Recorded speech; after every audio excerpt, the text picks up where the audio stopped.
So expectation, let's talk about expectation.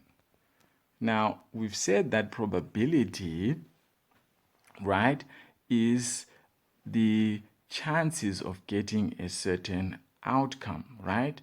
Chances of getting a certain outcome, right?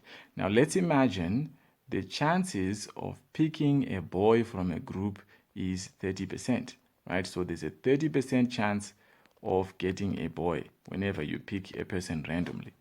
So in a group of 100 people, right, how many do you expect to be boys, right? How many do you expect to be boys, right? So how do you calculate this? You expect 30% of the group to be boys, so that would be 30% of 100, which is 30. So you expect 30 of the people to be boys. So that's what expectation is talking about. It's talking about the number of items that you expect to hold a certain outcome or to hold a certain state. How many are those? Now, if we work backwards, we can come up with a formula for expectation, right? The expected value for x is equal to the probability of getting x times the number, right? So that's the expected value.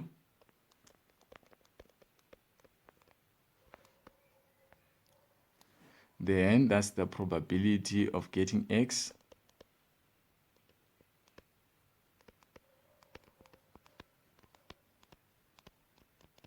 And then n is the number of items in the set, right, that you're observing.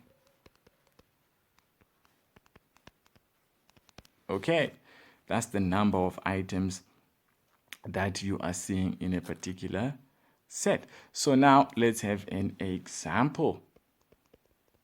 Again, just to reinforce, right? We're told that the probability of getting a left-handed person is 0.3. Okay? Then you're asked, in a group of 50 people,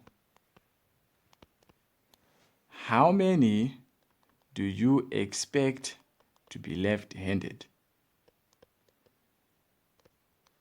If the chances of getting a left-handed person is 0.3, in a group of 50 people, how many do you expect to be left-handed, right?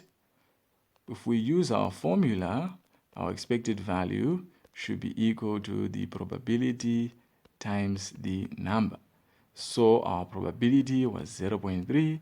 Our number of people is 50. Oh, sorry, that's a multiplication sign there.